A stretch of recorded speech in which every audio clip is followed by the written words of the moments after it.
Hello and welcome to What's Your Story? Today we have a very interesting and intriguing guest, very different than the guest I have most of the time, but it's only apropos that we should have this man being here in Las Vegas because Dennis is a sports bettor, and so we're going to talk about betting. Yes. Welcome. We're so glad to have you here. Thank you. My pleasure. Yeah, so tell my audience a little bit about what a sports bettor does. In Las Vegas, you can go to any casino, fund your account, and download an app, and then you don't even have to go to the casino then. You can, as long as you're in the boundaries of the state, you can make bets on your phone via the apps. Wow, times have changed, haven't they? Definitely.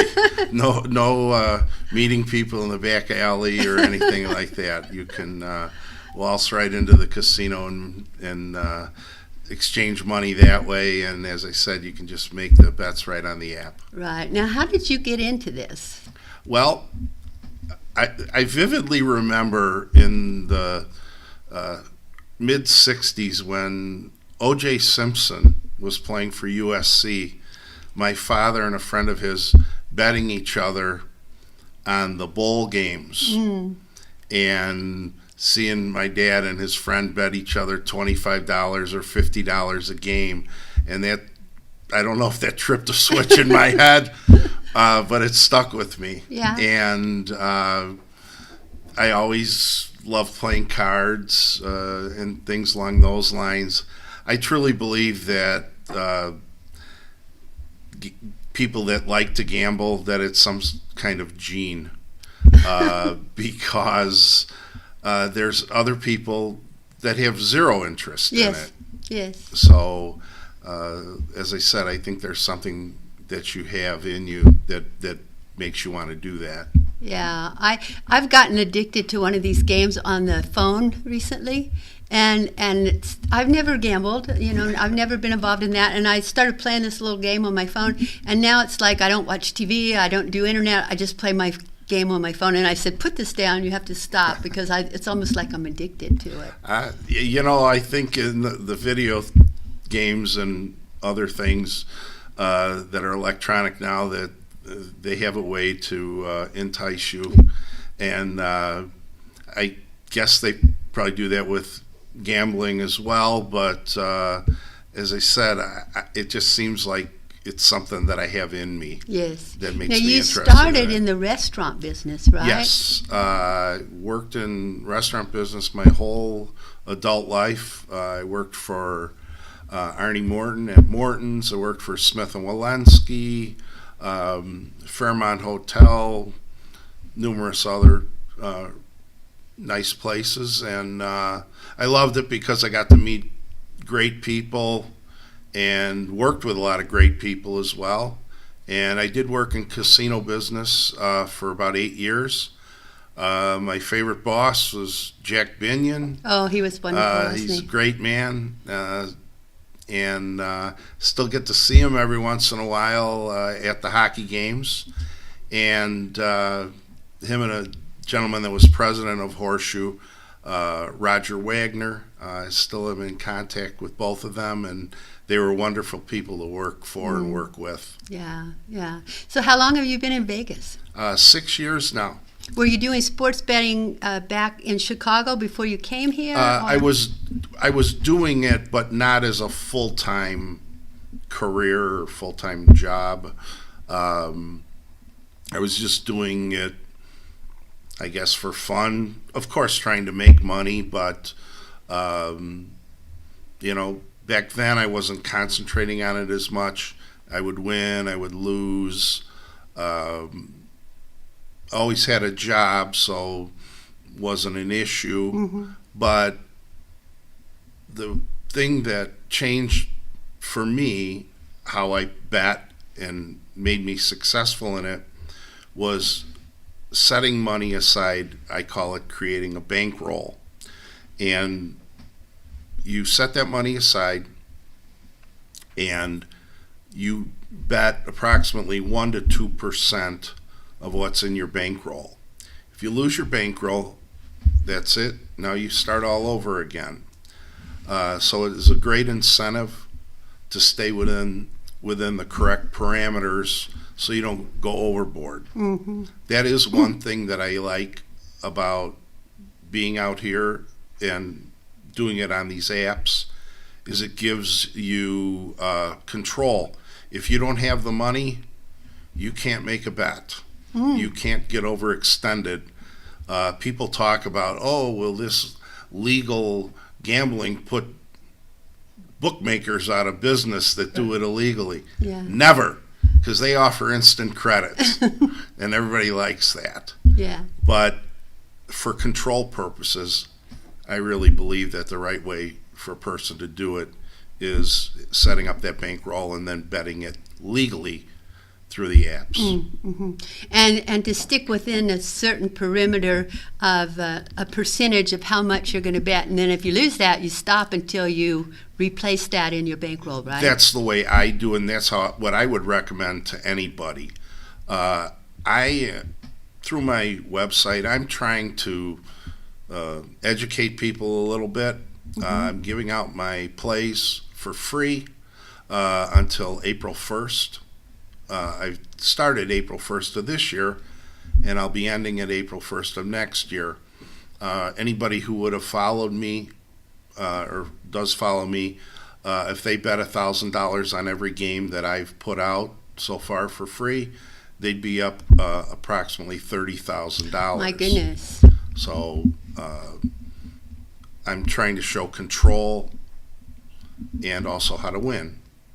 And eventually, starting next year, we'll start charging for it. But I also want to show that I know what I'm doing.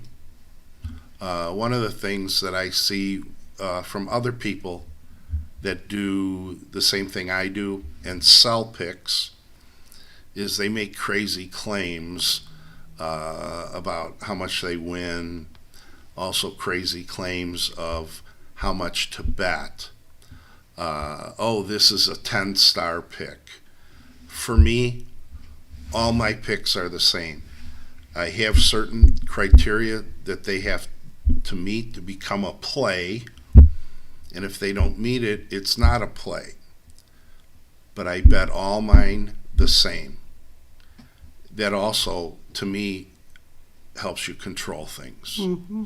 So you don't go overboard and think one thing is better than the other. I've never seen that exist. I don't understand. Yeah. Well, I do understand why, because it's a sales technique or a marketing technique. Right, yeah. But it's not something that I believe in. Yeah. Now, you had some notebooks where you were keeping track of things written down, whereas a lot of people use internet or computers to keep track, right? I'm old-fashioned when it comes to that. So what do you write in those I buy books? a 99-cent notebook at Walmart, and in my own hand, I have my abbreviations, and I track things that way. There's a book that I've been featured in. It's called Sports Betting for Winners, and the fellow Rob that wrote the book, he mentioned my techniques to some other people, guys that are sports writers or that run sports books, and they laughed and said, nobody still does it that way. How old is this guy? Yeah. And that's not why I do it in a notebook versus a computer. Number one, I'm not that great with computers. But the other thing, I have a friend of mine out here in Las Vegas. His name's John DiDomenico. He's I know John. Great Trump guy. impersonator and a comedian and other things. And John and I were having a conversation, and John said that when he writes his jokes, he writes them by hand. Mm-hmm. Mm-hmm. And one of the reasons why he does that and that I do it the way I do it is things, when they're in your own hand, seem to jump off the page when you look at them. And when I write everything by hand this way, I see patterns on numbers. That is one of the ways that I do my handicapping is based on prior events, of course, and how the numbers work. I've had people talk about, oh, I have inside information that nobody else knows, so listen to me. Well, years ago, I used to bartend at a restaurant in Chicago called Sweetwater. It's where Gibson's Steakhouse is now in Chicago. And this happened 2 separate times. We were out with Phil Necro, a Hall of Fame pitcher. Kept him out till 5 a.m. drinking and partying and all that. And the next day, we're calling all our friends. Phil Necro's pitching today. Bet against them. We kept him out till 5 a.m. The Cubs are going to win the game. And that's when the Cubs played all day games. He won the game, beat the Cubs, so we had our inside information. But throw that out the window. Yeah. The same thing happened with another Hall of Fame pitcher, Gaylord Perry. Kept him out all night. He beat the Cubs. So that's one reason why I don't believe in inside information. So if they're good, they're good even if they stay out drinking all night. I think so. Yeah. I think so. Yeah, but that's really smart to do it by the numbers, because then you're using a proven method. Is that right? It is. Again, there's different philosophies in this. There are people that they do like I would call it a progressive bet. They'll look at a whole series, like in baseball, where there's 3 games, and they'll say, this team, the New York Yankees, as an example, are playing Detroit Tigers. They should win at least 1 out of those 3 games. So they'll bet a certain amount. If they lose, then they'll bet more. If they lose, then they'll, and they figure they're going to win 1 out of those 3. And while that can work, it's not infallible.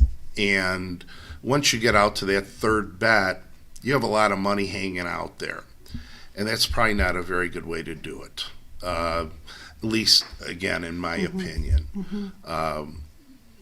As I said, there's a lot of different philosophies. One of the other things is there's a lot of people that do this. I don't think they're very successful, and I'm not mentioning anybody's name. I don't really think they're successful with their picks, but they're great marketers. Yes. And they never list their true record.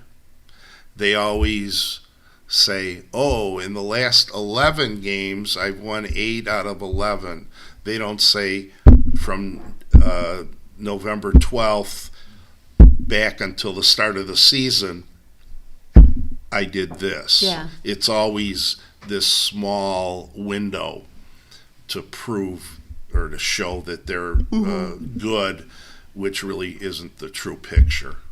It's really fascinating. As I said, I love it, and I think it's something that you either have or you don't have. I had people, my friends of my girlfriend, that say, show us how to do this or teach us. I said, I don't, there's people on YouTube that have videos about that. That's just not my thing. Right. So I just try and tell you. I don't see how people can think that if you teach me how to do betting, I'm going to win every time. I don't know. That seems like an unrealistic expectation. Well, part of it is everybody. Almost everybody bets on football in some form, be it pools at their office or things along those lines. But certain sports like hockey and baseball are different. They use odds. And what I mean by that is a team could be a favorite.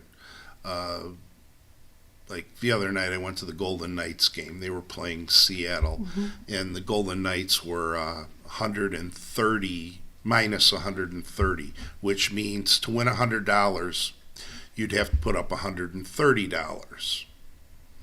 Now, if you took the other team, if you put up $100, you would have won 120 because they're the underdog. But so what I'm saying is a lot of people don't delve into it to really know how odds betting works. It's the way horse racing is. Right.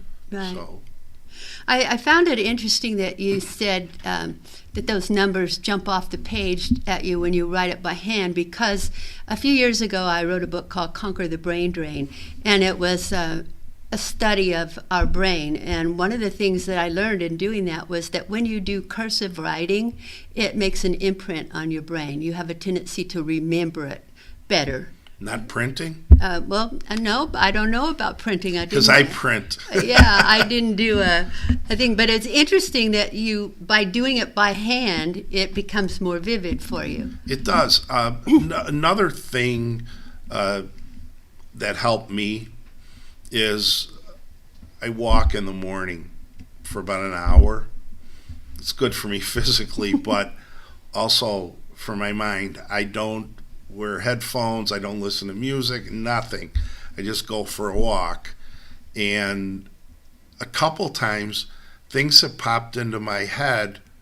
You know, when I get home, I'm going to check this and this, because I think that might work. And what I always do is I test things out. Now, because of computers, which even though I don't use them to track my information, I can use them to look up old information to test things out. And that's what I will do. If I come up with an idea, I'll go back 3 years and look at all those numbers and write them all down by hand again to see if my idea will work. Another thing that I found is sometimes your idea that you thought of, it works the opposite way. So what you think is a good idea is really a bad idea, but that's still okay because now you go against that. That's interesting. And you can still make money that way. One of the things that I found in professional basketball, NBA, is bad teams. Everybody has a tendency to bet against the bad teams. And I have been tracking the bottom 6 teams in basketball according to ESPN's power rankings. And I found that in certain situations, take that bad team, and it works well for me because everybody thinks they're going to get creamed because they're on the road and not playing in their home arena, and turns out they do okay. So sometimes that opposite thinking works. Yes, it's a good technique, isn't it? Yes. But when you're doing that opposite thinking, and there's several teams out there that you say are kind of losing teams, how do you pick the one that might lose but might win? Well, as I said, I base all of it on numbers, and what I found on these bad teams is when the number is between 1 and 9, they usually do well. If it's over 9, meaning 10 and above, it's usually it turns out to be about a 50-50 proposition, which in sports betting it's an ultimate loser. Yeah. Because they take 10% juice, vig, there's different names for it. So that would ultimately be a loser. So you need to win 52, I think it's 52.5% of the time for something to be profitable in NFL, NBA, college football, and college basketball. It's absolutely fascinating. Well, I like numbers. Not good with trigonometry, things like that, but I'm very good with the basics in numbers, so Yeah. I enjoy it. I always say that if in school they had told me that mathematics really was about money, I would have probably paid closer attention. Yeah, that's a good idea. Because when we think about math growing up, trigonometry and those things, we just think, what are we going to ever use Of that course. for? And so we don't bother. But if I was thinking in terms of money, I would think, like if I go out and gamble or go out and bet or do something, I want to win. I don't want to just put that money down and have it walk away like I've done many times in my life. Well, that's part of it too. There's a gentleman that used to write a gambling column that I knew, John Grahowski, and John used to say, what are people's real expectations when they walk into a casino? If you walk in with $100, if you walk out with $150, that means you made $50. That means you made 50%. Right.